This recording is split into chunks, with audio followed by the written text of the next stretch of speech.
There are men on the land who are sawyers. There are men who have lived to be 99ers. And every one of them has known the sea, has come to know the sea.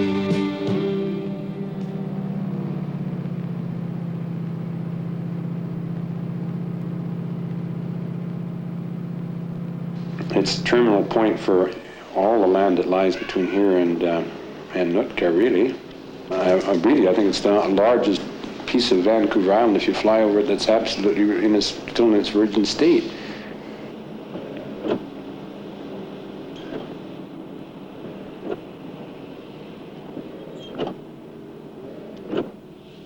The isolation has been broken now by the blacktop that's being put through.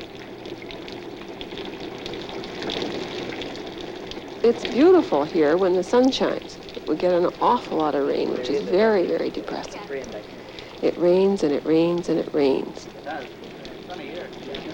When it comes down, it comes down. There's no question about it.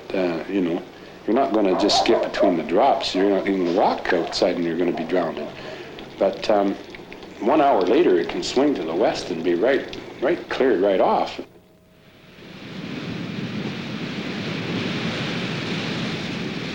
The kind of storms, the ancient mariner type storms that come in the winters, and the waves crash over the rocks 50, 60 feet, and the spray, if you go out on the shore to take photographs, the salt spray just covers your lens and you can't begin to do it.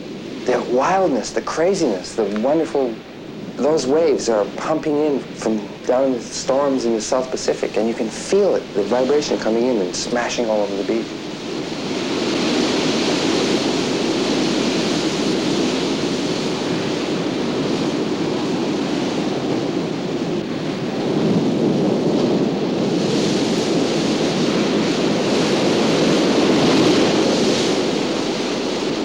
Well, for weather down here, it's really bad down on this coast.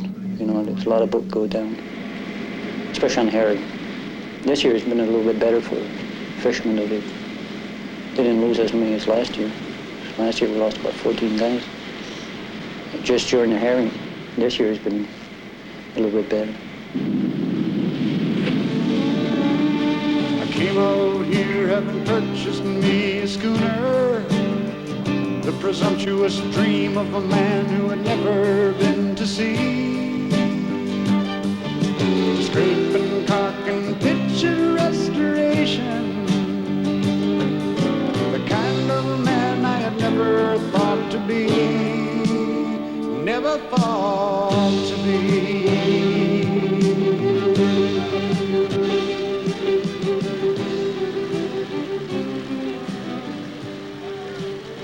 Take it by season. Let's say you start off on the herring, which is about the best money to be made in a short time, which is a very expensive business to go into in the first place. But then after you have, let's say, your salmon and your bottom fish, which includes shrimp, lingcod, sole, red snappers, that's a year-round type business.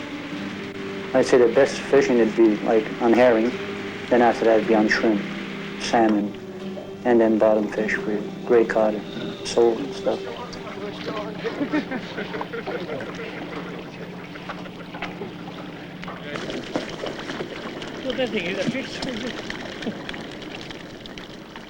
I enjoyed the sea. Well, that was another experience. I just went down for 1 week to see what it was all about, and that was in New Brunswick when I first went up, and I've been a fisherman ever since. Well, he gets with the water, the water. That's low. Boone Island. Coming right up. God, John, you good tonight? That's because the camera's here. Yeah, that's just the one thing, yeah. There's no French or English or, if you're Italian or anything like that. You're just what you are, And they seem to, they respect you for what you are. Because there's about every nationality you want here in Tofino for 500 people. And yet everybody gets along really good. The money, I remember these people took us out to that bought the house that we owned in Vancouver. They bought it from us. Nine. 15. Yeah. 25. Well, you still, they took off with, what was it, Washington or whatever it was. 6 for 6. 4 for 2. You mean what I picked last time? Yeah. 2. Going Island, yeah. He's made it 6. Yeah, well, that's the thing about small community living all the way up the coast, that they learn to help one another. They can bid up the price of property and so on. It's what they do with the land that's more important than who it is that gets it. Depends on whether benevolent or Speculative. There's good Canadians and good Americans, and it's all the same as poor Canadians. I think it just depends on whether you can get access to the areas that jobs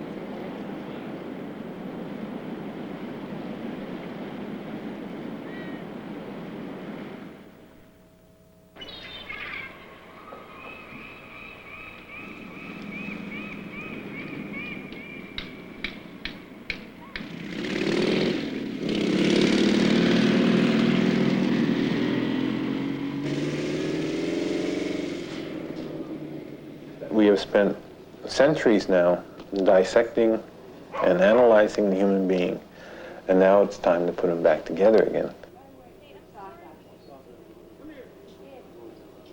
And here, Tofino seems to have done that.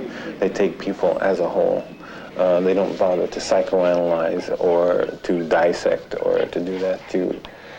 It's a very honest town because it's a very small town. You first of all, I think if you've been here for quite a few years, you get seniority. No, I don't know if that's the right word. If they see your face for a long time, you're accepted. Even if you're, oh, that's crazy old, goofy, or there's a guy, a logger here, who's an established citizen. He's been here all his life.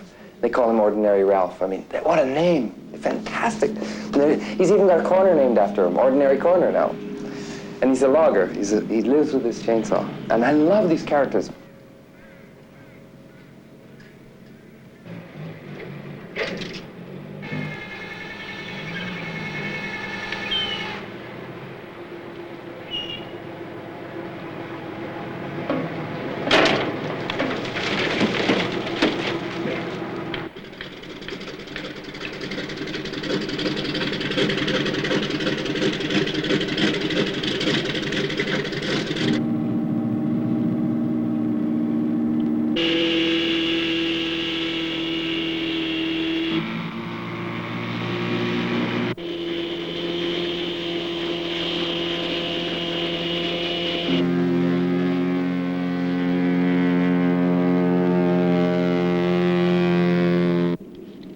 Bernie, 23 Alpha 1. Okay, policing the village of Tofino, it's relatively quiet as far as crime goes.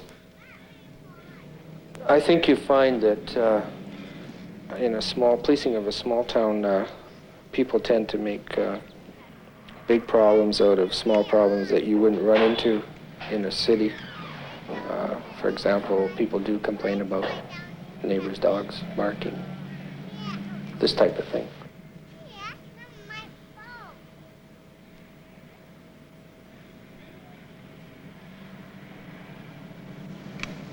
You hardly see any racial discrimination here, rarely. It's only among the people that drink a lot.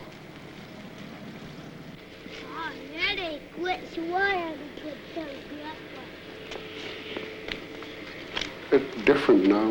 It used to be a few years back. As I said, there was more discrimination a few years back. But there's very few of that now today. Yeah, you know what Mom did to me? Put it away. Put it one finger on top.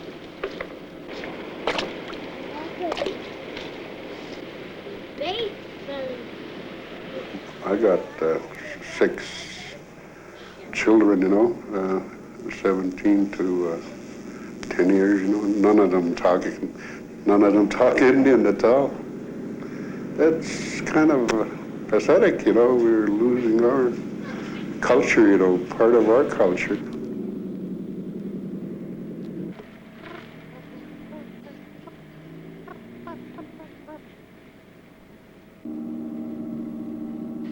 I think you do get in. There is a Tofino mentality, and you do get into it.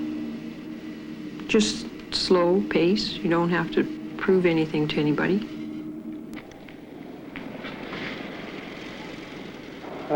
Yeah, Tofino is the end of the road. It's pretty boring. There isn't an awful lot to do, except for a bit of sports and that. There's not much. It's pretty well sterile.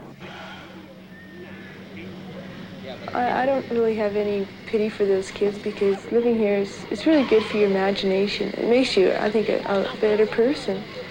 You know, because you don't need to go to the movies. You don't always need to go out all the time.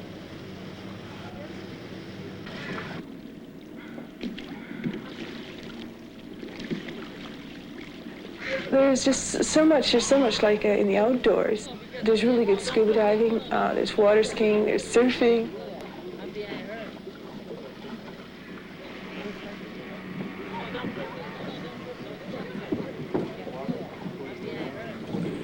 There's nothing like surfing all year round to keep the colds away and keep you healthy. And I think it's the answer to all world problems. If you could get all these leaders out there riding a few waves, they'd forget everything that ever was going on in the world.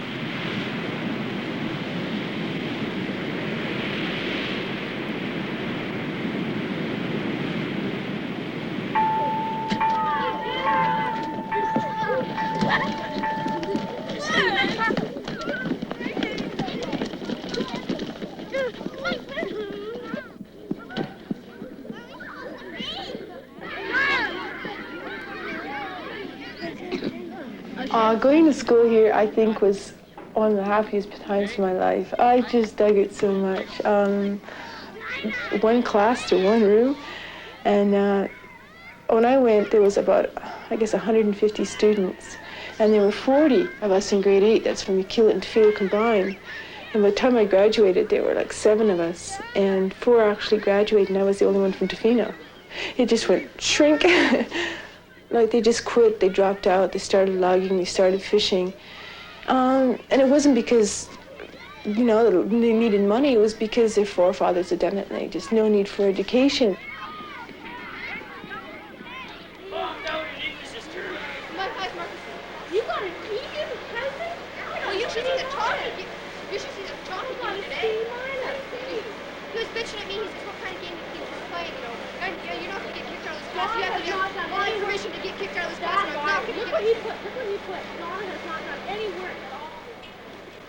Today's young worker or teenager has so much at his disposal.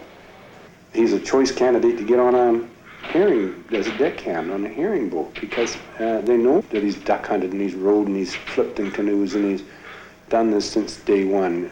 Like, you know, they know he can tie knots and they know he's been in boats. They know if he gets put in a life raft that he's not going to scream or something. He's going to, you know, this is certain things that are installed into him.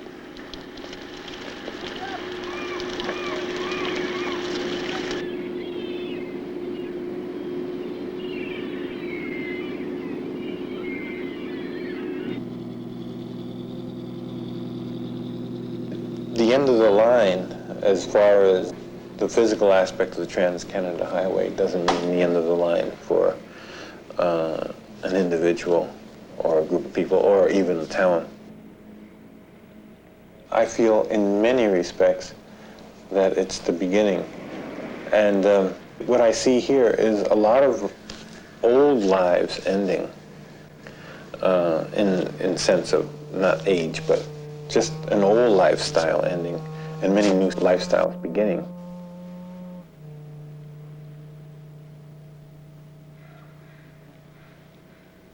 When I came to Tofino on the west coast, I thought I would spend 2 weeks, and those 2 weeks were enough to show me the hills and the mists and what they can do. And I stayed 3 months. Every day I would wake up and see new incredible effects on the mountains, as if they come out of a Chinese painting. And to me, this was this was heaven, an artist's paradise.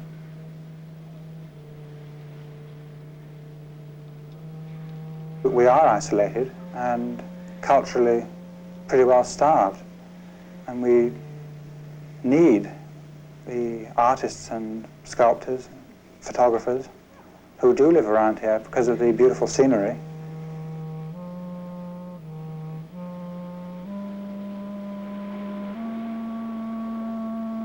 See, Tofino is a service town for logging and mining, and it serves the fishermen. But you can't do that all day. You can't fish all day. Everyone needs relaxation, and the people that live in this service town of Tofino, the loggers, miners, they need culture. They need photographers. They need sculptors. It all helps to make the place different.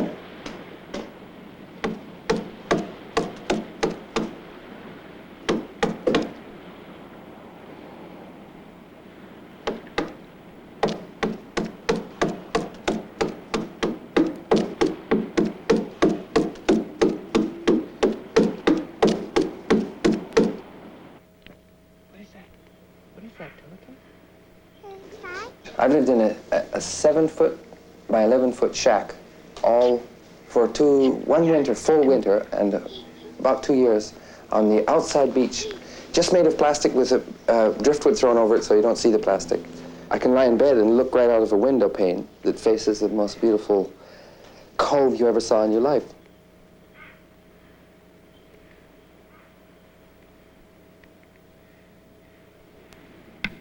I'm carving a piece of yellow cedar because I came to this coast because of the wood. I just absolutely adore the beautiful different types of wood. Even oriental wood comes in here. Sometimes teak and mahogany and rosewood. Not rosewood, it's sort of like a sandalwood. And I came here to carve the wood in '69, I think. I had been traveling around the world. I wanted to get away to some place that was remote. They came as hippies, you know, your long-haired, dirty hippies, and the town sort of went, oh dear, and all the poor fathers went, oh my, and they've been accepted really well. Like, I think they came because they found that, well, here's a place where you can be yourself.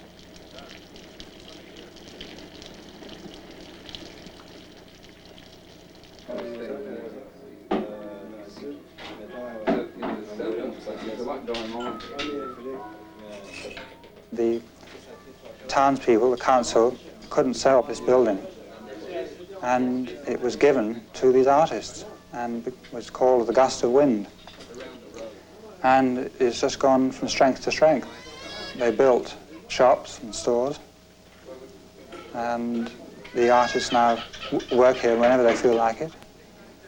And dances are held. It's a real community arts centre. And the onlooker, or any questions asked by the public.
The artists can be seen down at the herring plant, and the next moment they're up in the Gust of Wind doing their pottery, or talking with the fishermen in the pub. There's a very homely feeling.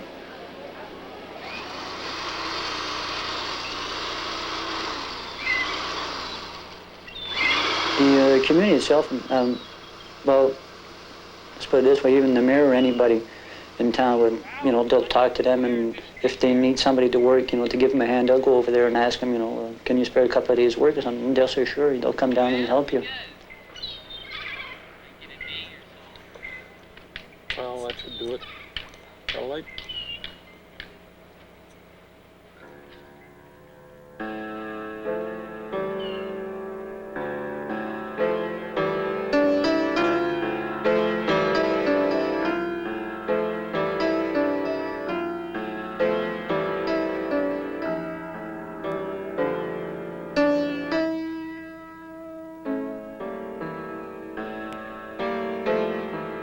I found a business and a job, we'll say, that was going to be able to afford me to lend more time than I have been lending to my artistic endeavor.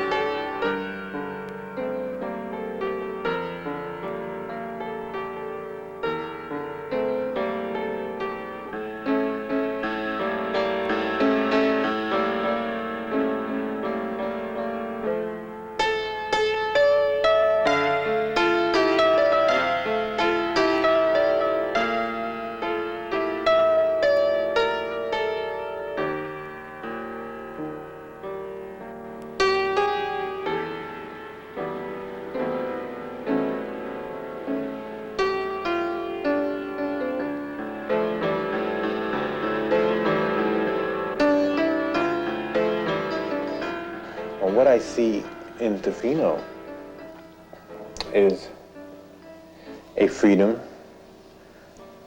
and an independence. And it's not only what you see, it's what you feel when you come here. You realize that on this peninsula you're many, many miles away from any other city. And you begin to realize here is a small village which is self-sufficient and taking care of its own problems in essence. And I feel this is the way human beings should be.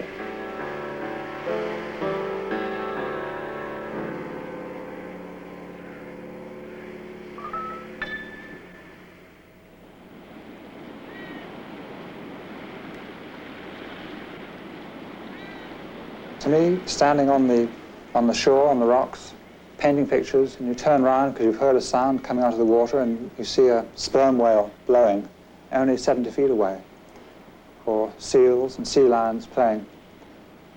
It's just incredible, the size of the wildlife, eagles flying in the sky.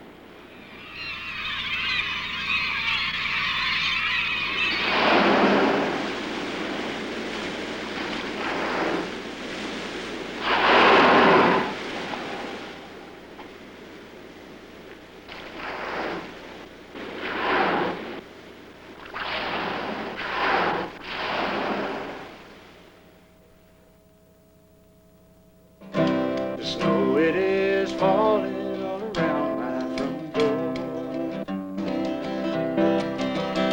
and the drift of the wind makes it seem so much more, and the drift of the wind, the drift of my song, will make me feel better, will make me feel better, yeah, will make me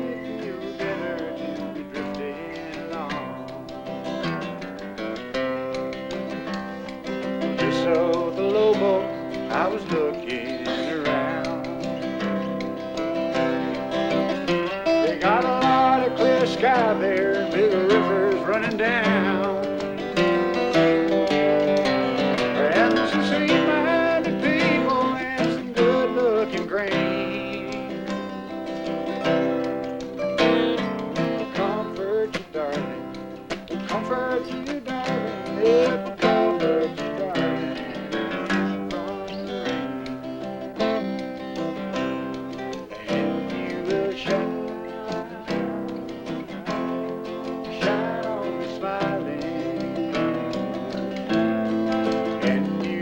shine, shine like a light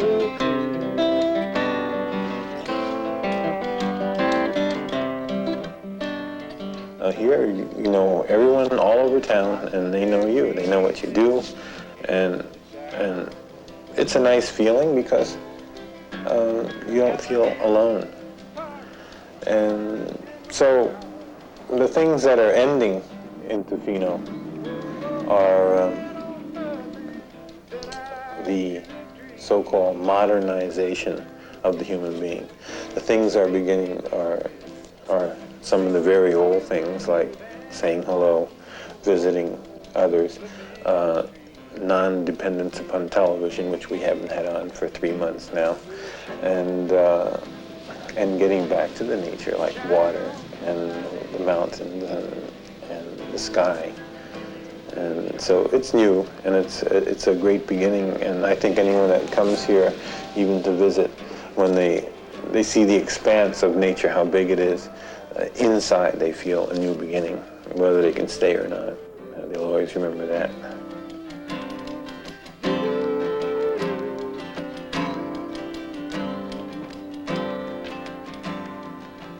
I can never think of an ending. I always like to stretch it and suspend the cord like that. I got it.